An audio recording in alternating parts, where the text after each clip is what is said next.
guys, இன்னைக்கு நம்ம என்ன பார்க்க போறோம்னா 10th standard 5 mark important question series ல chapter 6 தான் பார்க்க போறோம். நம்ம already first chapter, second chapter, third chapter and fifth chapter வந்து பார்த்தாச்சு. fourth chapterல அந்த ரெண்டு தியேட்டர் மட்டும் தான் இருக்கும். அந்த ரெண்டு தியேட்டரை முடிச்சிட்டோம் அப்படினா fourth chapter வந்து கம்ப்ளீட் ஆயிருச்சு. சோ நம்ம வந்து இப்ப 6th chapter தான் பார்த்துட்டு இருக்கோம். 6th chapter ஆல்ரெடி வந்து 5 to 6 கணக்கு வந்து நம்ம போஸ்ட் பண்ணிட்டோம். சோ இன்னைக்கு வந்து பயிற்சி 6.2ல மூணாவது சம் தான் பார்க்க போறோம். இந்த மாதிரி மாடல்ல இருந்து கண்டிப்பா ஒரு சம் வந்து ஆனுவல் எக்ஸாம் வரும். இந்த சம் வந்து எப்படி சொல்லுவாங்க அப்படின்னா அப்ளிகேஷன் சம்னு சொல்லுவாங்க. இந்த சம்முக்கு நம்ம அந்த சம்மை மட்டும் நம்ம क्वेश्चனை மட்டும் அண்டர்ஸ்டாண்ட் பண்ணிட்டோம் அப்படின்னா இந்த சம் வந்து முடிஞ்சுங்க. சரி வாங்க இன்னைக்கு இந்த क्वेश्चन வந்து எப்படி இருக்குது, எந்த லெவல்ல இருக்குன்னு சொல்லி பார்க்கலாம். முதல்ல எடுத்தோடனே இந்த क्वेश्चனை வந்து நல்லா ரீட் பண்ணணும். என்ன சொல்றாங்க பாருங்க, ஒருவர் அவருடைய வீட்டிற்கு வெளியே நின்று கொண்டு சன்னலின் உச்சி மற்றும் அவர் வீட்டின் சன்னலின் உச்சி மற்றும் அடி ஆகியவற்றை முறையே 60 டிகிரி மற்றும் 45 டிகிரி ஆகிய ஏற்ற கோணங்களில் காண்கிறார். அவரின் உயரம் 150 சென்டிமீட்டர், மேலும் வீட்டிலிருந்து 5 மீட்டர் தொலைவில் உள்ளார் எனில் சன்னலின் உயரத்தை காண்கன்னு சொல்றாங்க. சரியா? இப்ப ஒருத்தவங்க வீடு வந்து இப்படி இருக்குது. அந்த வீட்டுல சன்னல் வந்து மேலாப்புல பார்த்துருக்குது. ஓகேவா? இதுதான் என்னது சன்னல். இது ஒரு வீடு இருக்கு, வீடு ஃபுல்லா வீடு இருக்குன்னு வச்சுக்கோங்களேன். இது வீட்டு சுவர். சரியா? இங்க இருக்கிறாரு, இதுதான் ஒரு வீடு. அந்த வீட்டு வெளியே நின்று இந்த சன்னலின் உச்சி மற்றும் அடி ஆகியவற்றை முறையே அப்படின்னு சொல்லி இந்த சன்னலோட உச்சி இங்க ஒருக்கா பாக்குறாரு, இங்க ஒருக்கா பாக்குறாரு. ஓகேவா?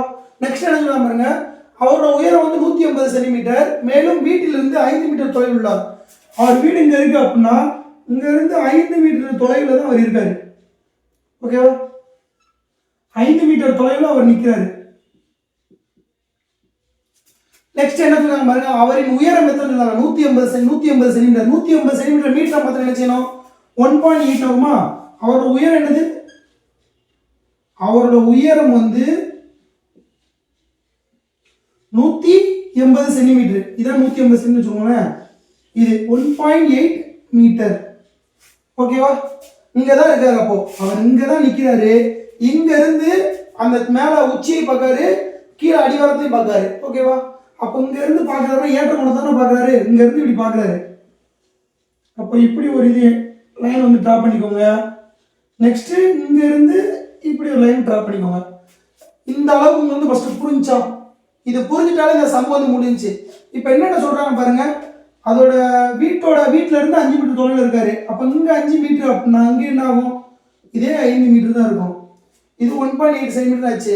அவர் எங்க பாக்காரு, ஒரு சன்னலின் உச்சி மற்றும் அடி ஆகியவற்றை முறை 60 டிகிரி மற்றும் 45 டிகிரில பாக்குறாரு. ஓகேவா? இந்த இது வந்து அடி எவ்வளவுல பாக்காரு, 45 டிகிரில பாக்காரு. உச்சிய 60 டிகிரில பாக்காரு. ஓகேவா? இந்த ஸ்டெப் புரிஞ்சா, இந்த ஸ்டெப் புரிஞ்சாலே முடிஞ்சு. இப்போ நம்ம வந்து பேர் மட்டும் கொடுக்கணும். இதை ஏன்னு வச்சுக்கோங்க, இதை பின்னு வச்சுக்கோங்க, இதை சின்னு வச்சுக்கோங்க, இதை டி, இதை இ, இதை எஃப். இப்போ நேம் பிடிச்சாச்சா? கடைசி அவங்க என்ன கேட்குறாங்க பாருங்க, எனில் ஜன்னலின் உயரத்தை காண்க. எது ஜன்னல், ஏபி தானே ஜன்னல். அப்ப ஏபியை தான் கேட்டிருக்காங்க. ஓகேவா? இப்போ நீ ஃபர்ஸ்ட் என்ன எழுதலாம், ஏபி தான் என்னது ஜன்னல். எஃப்இயோட வேலை என்னது 1.8 மீட்டர். அந்த நம்ம வேலை எல்லாத்தையுமே எழுதிட்டோம் அப்படின்னா இந்த சம் வந்து 90% முடிஞ்சு. இப்போ நான் இதுக்கு முன்னாடி உள்ள கொஸ்டின் எல்லாம் பார்த்துருந்தீங்க அப்படின்னா உங்களுக்கு வந்து தெரிஞ்சிருக்கும். 6th சாப்டர்னாலே நம்ம வந்து என்ன டிகிரி எடுக்கணும்னா tan θ தான் எடுக்கணும். ஓகேவா? முக்கோணம் முதல்ல என்ன முக்கோணம், சின்ன முக்கோணத்தை எடுக்கலாமா? சின்ன முக்கோணம் எது, FBC. முக்கோணம் FBC இல் tan θ tan θ என்னது, எதிர்பக்கம் போய் காரணம் தானே. இந்த 45 டிகிரி தீட்டாக்கு என்ன இருக்கு, BC இருக்கா, BC டிவைடட் பை அதுக்கு அடுத்த பக்கம் என்ன இருக்கு, FC. இப்போ tan சின்ன முக்கோணத்து டிகிரி எத்தனை, 45 டிகிரி. இப்படி ரெண்டு முக்கோணம் வருதுன்னா எந்த முக்கோணம் சின்ன முக்கோணமோ அதுதான் சின்ன டிகிரி வரும். சிம்பிளா ஷார்ட்கட் நல்லா யோசிச்சுக்கோங்க. ஓகேவா? 45 டிகிரி BC பை FC யோட வேல்யூ என்னது, FC யோட வேல்யூ என்னது 5. இப்போ tan 45க்கு மதிப்பு என்னது 1 equal to BC by 5. இந்த tan மதிப்பெல்லாம் கண்டுபிடிக்கிறதுக்கு என்ன செய்யணும் அப்படின்னா நான் வந்து ஷார்ட்ஸ்ல வந்து ஒரு வீடியோ போட்டிருப்பேன். அந்த வீடியோ பாருங்க, கண்டிப்பா வந்து புரியும். இப்போ இந்த 5 இங்கிட்டு கொண்டு வாங்க. 5 is equal to BC. அப்போ BC யோட வேல்யூ என்னது 5. இப்போ நம்ம ஒரு முக்கோணத்துக்கு என்ன செஞ்சாச்சு, கண்டுபிடிச்சாச்சு. இப்போ பெரிய முக்கோணம் கண்டுபிடிக்கலாமா? பெரிய முக்கோணம் என்னது FACL. முக்கோணம் FACL tan theta is equal to, இப்போ FAC ல டிகிரிக்கு ஆப்போசிட்ல என்ன இருக்கு, AC இருக்கு. AC பை அடுத்த பக்கம் என்ன இருக்கு FC. ஓகேவா? இப்போ என்ன டிகிரி, tan 60 டிகிரி பெரிய முக்கோணத்துக்கு. இப்போ AC பாருங்க, AC க்கு நடுவுல ஒரு பாயிண்ட் இருக்கு. அப்ப AB plus BC னு போடணும். AC நடுவுல ஒரு பாயிண்ட் என்ன போடணும், AB plus BC by FC. ஒண்ணுமே இல்லைங்க. இப்போ உங்களுக்கு உங்க வீட்ல இருந்து ஒரு பஸ் ஸ்டாண்ட் இருக்கு. உங்க வீட்டுக்கும் ஸ்கூலுக்கும் நடுவுல வந்து ஒரு பஸ் ஸ்டாண்ட் இருக்குன்னு வச்சுக்கோங்களேன். நீங்க உங்க வீட்ல இருந்து ஸ்ட்ரைட்டா வந்து பஸ் ஸ்டாண்டுக்கு போயிருவீங்களா? நடுவுல உள்ள பஸ் ஸ்டாண்டை தாண்டி தான் போக முடியும். அதே மாதிரி A ல இருந்து C க்கு போறதுக்கு முதல்ல AB க்கு போகணும். அப்ப AB plus BC by BFC. ஓகேவா? இப்போ tan 60 ஓட மதிப்பு என்னது, tan 60 ஓட மதிப்பு √3 equal to AB யோட வேல்யூ தெரியுமா, AB யோட வேல்யூ தெரியாது, x னு வெச்சுக்கோங்க. பிளஸ் நெக்ஸ்ட் BC யோட வேல்யூ என்னது, BC யோட வேல்யூ இப்பதான் கண்டுபிடிச்சோம். BC யோட வேல்யூ என்னது 5 டிவைடட் பை FC யோட வேல்யூ என்னது, FC யோட வேல்யூ என்னது 5. இப்போ இந்த √5 5 கொண்டு போங்க. √3 * 5 is equal to x plus 5.